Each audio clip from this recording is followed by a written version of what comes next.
What's going on, ladies and gentlemen? Welcome back to another video by yours truly. I'm gonna just go ahead and come right out with it. This game is for the gooners. This game might goon too close to the sun.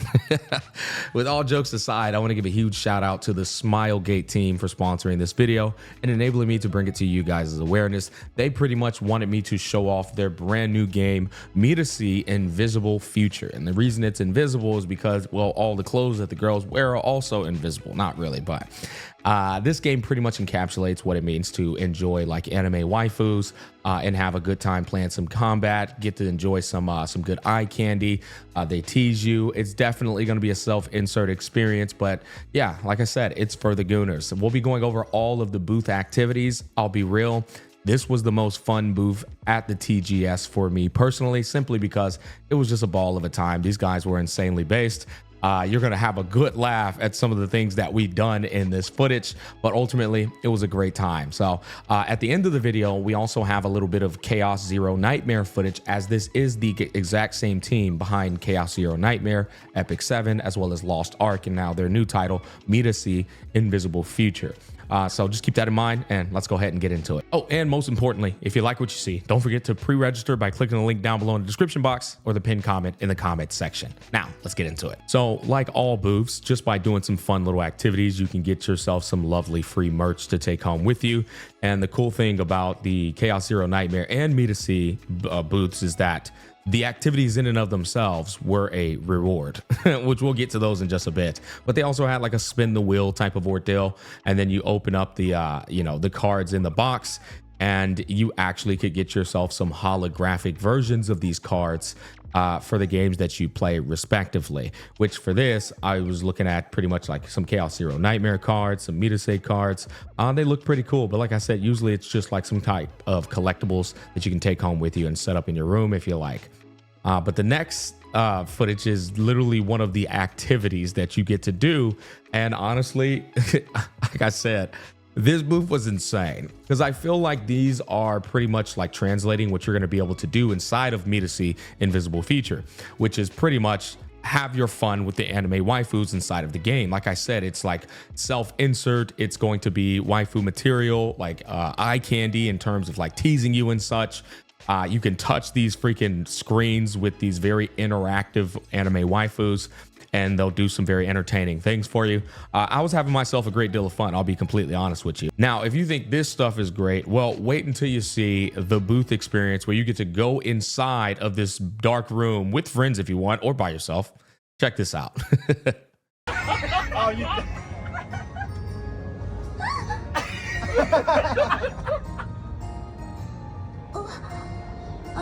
Oh, wait. Yo, this is crazy. Look up, man. Look up. Look up. This is so crazy. Oh my god. Oh my god. Those knockers, brother. Oh, Yo, this is the future. We gotta get there faster, man. Yo, this is so cool, man. So you see on the right side, Bahar just going. Give her a head pat, an infamous head pat. She seems to like it. Oh, that's so cool. No, I'm impressed with this, bro. This is awesome. Touch there. What the? Oh my god, you activated her sleeper cell. But her eyes changed color. Dang, man. Bro, Gacha players are cooked with this game.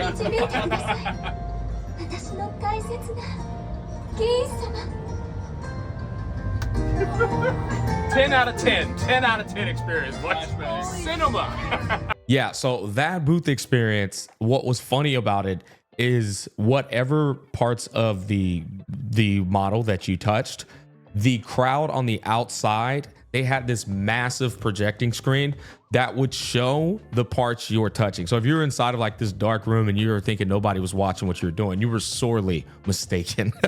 but that made it all the more hilarious and entertaining. Now, as far as the gameplay and the combat of Midasi Invisible Future goes, it's still in the very early stages of development, but we did get a taste of some visual adaptations, character models, as well as some dialogue, and then of course some combat. Now, the models, they actually do need a bit of improvement, and you might notice that in some of this footage.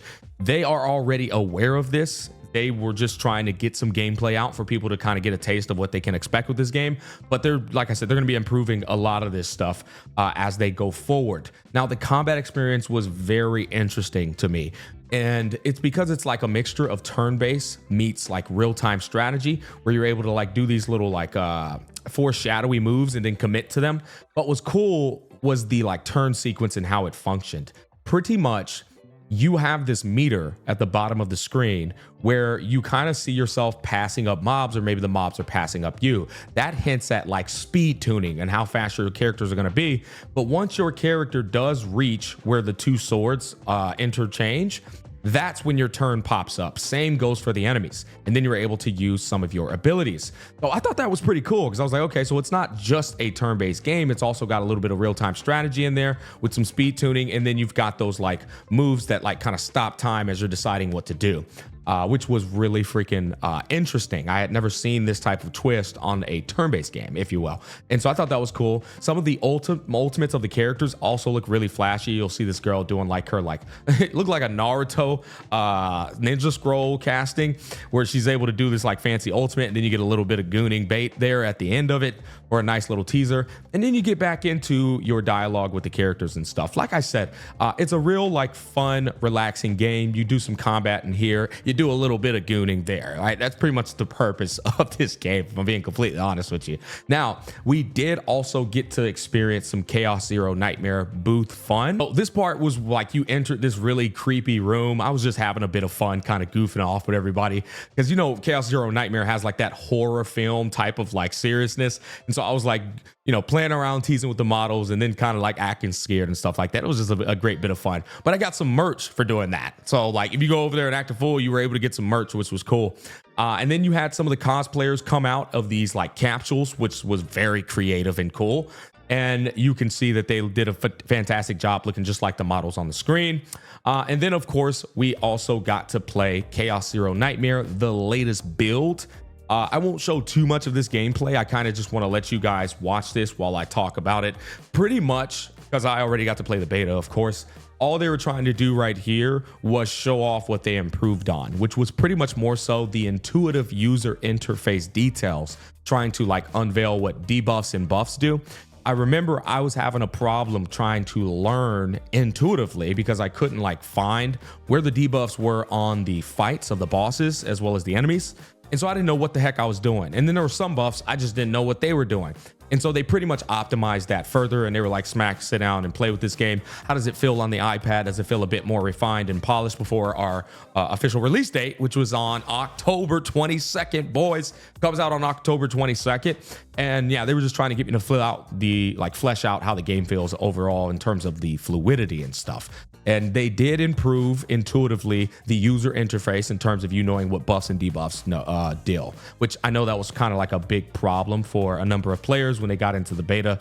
Rest assured, they did fix that up. But yeah, other than that, that was pretty much my experience at the Smilegate booth with both Chaos Zero Nightmare and Midasi Invisible Future. Once again, Midasi is still in early development. They'll be probably dumping out some betas here and there for people to experience. So if you are a Gooner, you're going to want to stay tuned for that game, because man, that was the craziest booth in the entirety of the show. And then of course, Chaos Zero Nightmare, mark your calendars. That game does officially release on October 22nd, and it's going to be full-blown ready to pop off. I will be covering it and giving it a bit of a dive. Before then, they're going to be dishing out some much wanted news in terms of, like, I believe the gacha system, as well as some of the things that the community has been requesting. So stay tuned for that as well. But this is going to wrap up this video. If you ended up liking what you see, don't forget to pre-register down below by clicking the link in the description box or the pinned comment in the comment section for both games. Once again, huge shout out to the team for sponsoring this video. Thanks for watching. Peace, love, and happiness. I'll catch you guys on the flip side.